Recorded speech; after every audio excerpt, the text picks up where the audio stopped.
नमस्कार, खबर 3 बजे देख रहे हैं आप और मैं हूं आपके साथ रंजना रावत। बुलेटिन की शुरुआत बड़ी खबर के साथ करें और खबर वाराणसी से। ज्ञान-वापी मामले में सुनवाई टली। 3 जनवरी को इस पूरे मामले में सुनवाई होगी। रिपोर्ट सौंपने पर 3 जनवरी को सुनवाई। बड़ी खबर इस वक्त की आपको बता रहे हैं। आज इस पूरे मामले में सुनवाई होनी थी, लेकिन सुनवाई टल चुकी है। 3 जनवरी को अगली सुनवाई होगी। रिपोर्ट सौंपने पर 3 जनवरी को सुनवाई। एएसआई सर्वे की रिपोर्ट देने की मांग की गई है। इस वक्त की बड़ी खबर आपको बता रहे 3 जनवरी को अब इस पूरे मामले में अगली सुनवाई होगी। बड़ी खबर इस वक्त की वाराणसी से, जहां ज्ञान-वापी मामले में सुनवाई टल गई है। 3 जनवरी को अगली सुनवाई होगी। रिपोर्ट सौंपने पर 3 जनवरी को सुनवाई होनी है। एएसआई सर्वे की रिपोर्ट देने की मांग है और इसी मांग पर जो अगली सुनवाई है 3 जनवरी को होगी। खबर पर अधिक अपडेट के साथ संवाददाता सुशांत मुखर्जी जुड़ गए। सुशांत, बड़ी जानकारी, इस पूरे मामले की सुनवाई टल गई है, इसके पीछे की वजह? देखिए, आज सुनवाई होनी थी कि एएसआई ने जो रिपोर्ट सबमिट की है वो वादियों को कब सौंपी जाएगी और कैसे ये पब्लिक डोमेन में आ सकता है। इस पर जो मुस्लिम पक्ष ने पहले ही याचिका लगाई थी कि बिना हलफनामे के किसी को रिपोर्ट न दी जाए। इस पर आज सुनवाई होनी थी, पर आज कार्य बहिष्कार था वकीलों का, क्योंकि कल सेंट्रल बार एसोसिएशन का चुनाव है।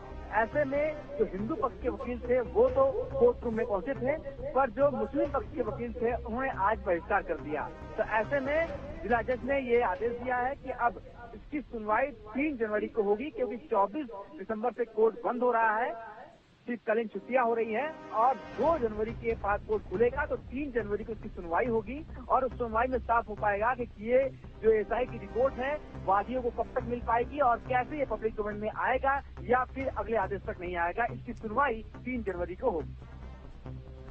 वाकई सुशांत, देखिए, मुस्लिम पक्ष ने इसे लेकर विरोध जाहिर किया था। ये जब से ये खबर सामने आई और पब्लिक डोमेन में जब ये रिपोर्ट लाने की बात की गई तो मुस्लिम पक्ष जो है ना कह रहा है। देखिए, जब से ये रिपोर्ट आई तभी से मुस्लिम पक्ष ने एक याचिका डाली और इस याचिका में लिखा कि बिना हलफनामे के इस रिपोर्ट को किसी को न दी जाए और इस हलफनामे में ये दर्ज होना चाहिए कि रिपोर्ट पब्लिक नहीं होगी। इसका लगातार हिंदू पक्ष विरोध करता रहा है, क्योंकि सुप्रीम कोर्ट का भी आदेश था, जैसा कि हिंदू पक्ष ने बताया, कि सीलबंद लिफाफे में ये रिपोर्ट दाखिल नहीं होगी। पर अब इसकी सुनवाई आज होनी थी। दोनों ही पक्ष अपनी अपनी जो दलील है वो रखने वाले थे, उसका कोर्ट किसी नतीजे पे पहुंचती, पर आज चूंकि कार्य बहिष्कार था और मुस्लिम पक्ष के वकील कोर्ट रूम में पहुंचे नहीं और इसीलिए जज ने अब 3 जनवरी की तारीख दी है, क्योंकि बीच में शीतकालीन अवकाश है कोर्ट का और शीतकालीन अवकाश के बाद जब कोर्ट खुलेगा 2 तारीख को, तो 3 तारीख को फिर एक बार सुनवाई होगी 3 जनवरी 2024 को कि आखिर ये जो पब्लिक डोमेन में रिपोर्ट है कब तक आ सकती है। चलिए सुशांत, तमाम जानकारियों के लिए बहुत बहुत शुक्रिया। नजर बनाए रखें।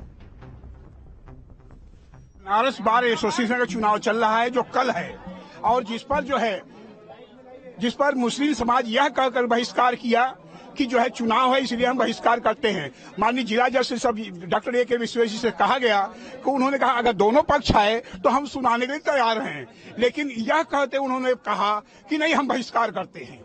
तदुपरांत 3 जनवरी को डेट पड़ गया। आज सुनवाई होने वाली थी। ये जो एएसआई की रिपोर्ट जो सील बंद लिफाफे में दाखिल किया था, इस पे सुनवाई होने वाली थी कि हम लोगों की मांग थी कि सुप्रीम कोर्ट का आदेश है, इसको आप जो है वायलेंस, इसको अवहेलना मत करिए और इसको खुले लिफाफे में तत्काल इसको खोला जाए।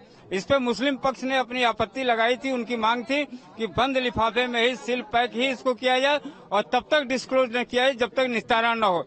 इस सुनवाई होनी थी, लेकिन आज चूंकि बायकाट है मुस्लिम पर, भाई कोर्ट ने कहा कि अगर दोनों पक्ष सहमत हैं तो इस पे हम सुनवाई करें, लेकिन मुस्लिम पक्ष अंजुमन इंतजामिया के अधिवक्ता ने कहा कि बायकाट का हम समर्थन करते हैं, हम सुनवाई के पक्ष में नहीं है। इसलिए माननीय कोर्ट ने 3 तारीख का डेट लगाया और 3 जनवरी 2024 को पुनः इस पे सुनवाई होगी। सुनवाई होने के बाद ये कोर्ट निर्णय लेगा कि जो है एएसआई की जो रिपोर्ट है वो सील बंद हो या खुले तौर पे कोर्ट में पेश हो। इस पे सुनवाई जो है 3 तारीख को होना है। बड़ी की खबर